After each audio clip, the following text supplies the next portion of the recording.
Si tu cherches à progresser en trail ou en course à pied en général, le facteur le plus évident et logique à développer qui te vient en tête, c'est bien entendu la vitesse.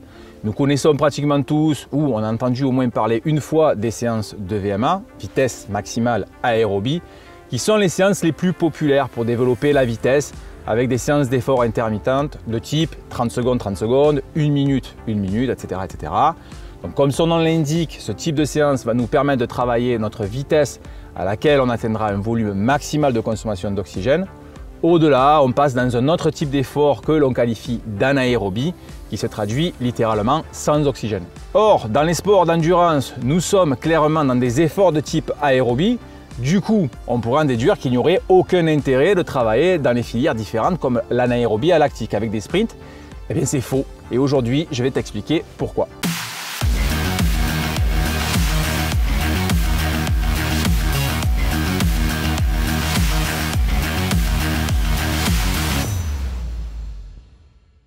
Je le disais en intro, anaérobie veut littéralement dire en absence d'oxygène. Donc lorsque nous sommes dans un effort de cette filière, nous serons en forte dette d'O2. Donc je dis bien en forte dette et non en absence parce qu'il est toujours présent, même en infime quantité.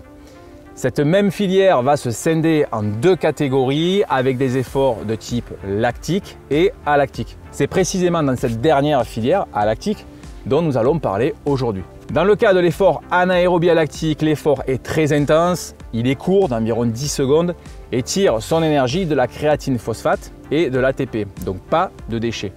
On l'associe souvent à un sprint aux 100 mètres et au-delà, nous rentrerons progressivement dans un effort lactique qui pour le coup utilise du glycogène et produit du lactate sanguin lors de sa dégradation.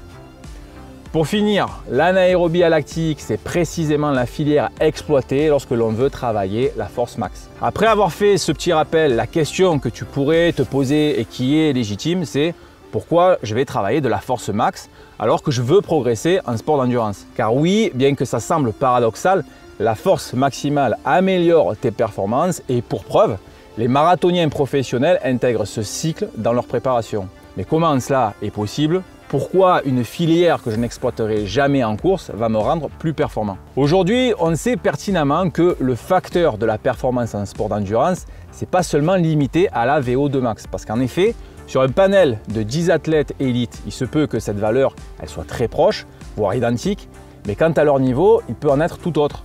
Celui qui sortira en tête, c'est celui qui va optimiser son économie de course. Et oui, c'est bel et bien cet aspect qu'il faut absolument prioriser en plus de celle de la vitesse. Pour cela, il existe de nombreuses solutions et parmi elles, il y a le travail en force max. Ce dernier est destiné, comme son nom l'indique, à développer sa force maximale et il s'agit d'un travail nerveux et non métabolique. Le but, au final, c'est d'apprendre à recruter un maximum de fibres musculaires pour un mouvement donné et devenir plus fort au fil des séances. Et être plus fort, ça améliore ton économie de course et de fait, tu pourras être plus rapide et surtout plus à l'aise dans les montées. Et ça, c'est pas un facteur qui est négligeable en trail. Attention, cela dit, à ne pas confondre la force max avec l'hypertrophie ou le gain de masse musculaire. Bien qu'il y ait une très légère prise de masse et encore, ça c'est pas vraiment observable chez tous les athlètes, la force max ne nous transformera jamais en Monsieur Olympia, loin de là. Lorsque je parle de renforcement à certaines personnes, j'entends trop souvent « ouais mais moi je ne veux pas devenir trop musclé, faut faire attention parce que moi je prends vite du muscle ». Crois-moi que si c'était aussi facile de devenir bodybuildé, il n'existerait pas autant de business autour de la musculation. Bref, du coup, il y a plusieurs possibilités de travailler sa force max et le sprint est l'une d'entre elles. Le but va donc être de courir avec une réelle intention d'aller chercher la vitesse max sur une courte durée. Il existe une pléthore de protocoles ou de séances types, mais bon, pour aujourd'hui, on va juste se contenter de formats plutôt classiques pour te donner rapidement une idée de comment le travailler. Bon, avant toute chose, et comme avant toutes les séances, il est crucial d'effectuer un échauffement en bonne et due forme d'au moins 15 minutes, petite accélération, étirement dynamique, etc., etc.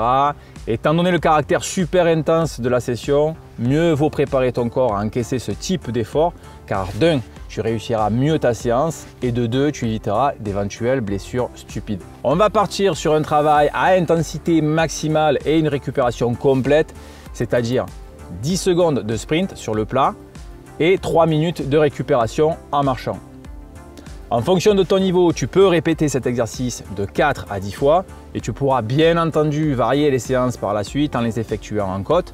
Mais quoi qu'il en soit, moi je te conseille vivement de ne pas en faire plus de 2 par semaine compte tenu du caractère traumatisant de la séance. À la fin, tu ne te sentiras peut-être pas vraiment fatigué comparé à une séance de VMA et c'est tout à fait normal car comme je le disais précédemment, le travail est nerveux et non métabolique. Néanmoins, ne sous-estime pas la récupération avant de réitérer un tel exercice qui pour un amateur se doit d'être d'au moins 48 heures. Enfin, pour terminer, elles doivent être placées de façon méthodique en fonction de ton calendrier pour te donner quelques indications. Tu ne vas pas commencer un tel cycle juste après une période de récupération ou bien alors en période d'affûtage juste avant une course. Il faudra l'intercaler 3 à 4 semaines après une reprise ou éventuellement caler quelques séances au plus tard 1 mois avant l'échéance. Le sprint n'est pas la seule solution pour développer sa force max et donc sa vitesse.